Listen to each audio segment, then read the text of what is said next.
Ex-presidente da República, Jair Bolsonaro, aguarda uma definição do ministro Alexandre de Moraes sobre o futuro, depois que a defesa respondeu ao Supremo sobre aqueles supostos descumprimentos das medidas cautelares. Entre as possibilidades, Moraes pode pedir a prisão preventiva.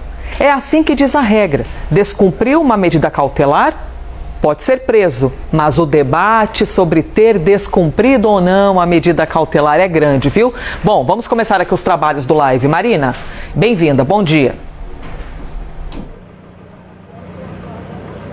Oi, Elisa, bom dia para você também, bom dia para todo mundo que está acompanhando a gente. Olha, o ministro Alexandre de Moraes precisa então se manifestar sobre o parecer que foi enviado pela defesa do ex-presidente Jair Bolsonaro, e aí existem alguns caminhos que podem ser seguidos por Moraes. A primeira possibilidade é de decretar mesmo a prisão preventiva, do ex-presidente pelo descumprimento das medidas cautelares que foram impostas a ele. Agora, o ministro também pode acatar o pedido da defesa e pode tornar mais claras as cautelares. Esse foi o pedido dos advogados do ex-presidente Jair Bolsonaro. E Moraes também pode pedir uma opinião para a Procuradoria-Geral da República, pedir então para que o PGR Paulo Gonet se manifeste sobre essa situação e dê também ali o seu entendimento sobre o que deve ser feito a partir de agora em relação ao ex-presidente Jair Bolsonaro. Então a gente acompanhou desde o começo da semana toda essa expectativa em torno da decisão do ministro Alexandre de Moraes, porque no entendimento do ministro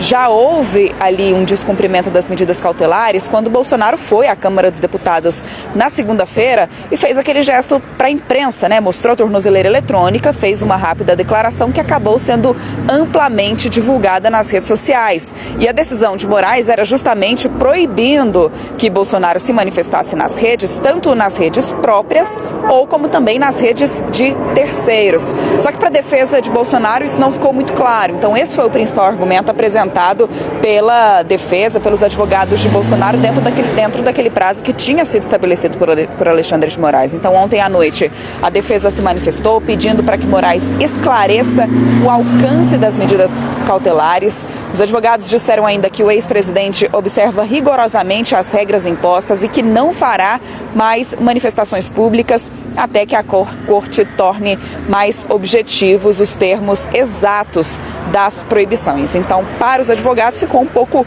confuso. A decisão de Moraes gerou algumas dúvidas e esses foram os argumentos apresentados. Argumento também que foi apresentado é de que a concessão de entrevistas não poderia ser interpretada como uma violação de medidas cautelares. Então, para os advogados não havia uma proibição expressa que impedisse o presidente de falar com jornalistas e veículos de imprensa. Então a gente está agora, Elisa, nessa expectativa por uma manifestação do ministro Alexandre de Moraes sobre os argumentos que foram apresentados pela defesa do ex-presidente Jair Bolsonaro. Estamos acompanhando também toda a movimentação em torno do ex-presidente. A gente está desde cedo acompanhando a movimentação aqui em frente à casa dele. Ele acabou de sair daqui, nós estamos posicionados em uma das portarias do condomínio onde ele mora aqui em Brasília, mas já recebemos a informação de que ele saiu por uma outra portaria e está se dirigindo nesse momento para a sede do PL, onde ele também passou todo o dia ontem. Ele recebeu ali apoiadores, recebeu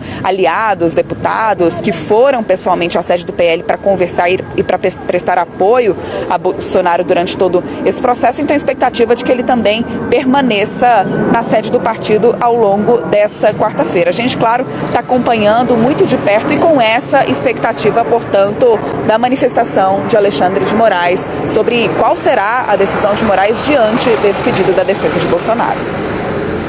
E é um cenário que está muito dividido, divide quem trabalha nesse mundão jurídico, divide quem acompanha política, divide muita gente essa decisão de Alexandre de Moraes. Então a gente vai pegar todo esse assunto e trazer agora para a bancada aqui deste jornal com a Larissa Rodrigues, com a Isabel Mega, com a Clarissa Oliveira e contar aos pouquinhos o que cada uma apurou. Por exemplo, a Larissa já vai falar sobre as estratégias do PL para as redes sociais, Como vão se organizar daqui para frente para conseguir manter viva toda essa chama ou esse debate de Jair Bolsonaro, mesmo que com ele proibido de usar as redes sociais. A Isabel Mega, por exemplo, ouviu alguns juristas e posso suspeitar, Isabel Mega, que eles divergem. Já a Mega vai falar aqui pra gente. Vamos começar com a Clarissa, porque a Clarissa foi atrás de informações de como é a estratégia dos advogados de Jair Bolsonaro. Como eles devem tocar esse assunto daqui para frente. E aí, Clarissa, bem-vinda. Bom dia para você, Elisa. Bom dia para as minhas colegas aqui, todo mundo que está com a gente no live. Bom, Elisa, a primeira coisa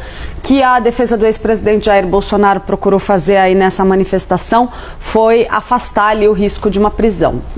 Em que moldes isso está colocado? No momento em que os advogados de Bolsonaro dizem que ele em momento nenhum teve a intenção de descumprir as ordens dadas por Alexandre de Moraes. Mas teve em todo o trabalho da defesa, né, Elisa, uma vontade ali, um desejo de desconstruir a argumentação do próprio Alexandre de Moraes e colocado ali numa posição de ter que ele próprio dar esclarecimentos sobre o que ele quis dizer nos despachos onde foram estabelecidas as medidas cautelares impostas ao ex-presidente Jair Bolsonaro. Primeiro você tem aquela primeira decisão, ali aquela que colocou a tornozeleira eletrônica em Jair Bolsonaro, alegando ali aquele risco de obstrução, apontando sim para um caminho que pudesse lá na frente vislumbrar uma prisão preventiva em caso de descumprimento. Só que ali estava dizendo o quê? Que ele estava proibido de usar as redes sociais dele, seja por ele próprio ou por terceiros. Foi assim que a defesa de Jair Bolsonaro interpretou aquele despacho. Esse foi o argumento colocado para dizer, olha, ele em momento nenhum entendeu que ele não podia dar entrevistas. E sim que ele não podia operar as suas redes ou colocar, por exemplo, um estagiário, um amigo, a mulher, o primo, o filho, o cachorro, o papagaio para cuidar das redes dele em nome dele. E os advogados teriam instruído ele, né? São pessoas experientes, né? Teriam dito, não queremos problemas, não faça isso. Não há restrição a entrevistas aqui, não foi proibido. Até porque a disseminação, e isso está na manifestação feita pelo advogado Celso Vilardi, aí, que representa o ex-presidente Jair Bolsonaro.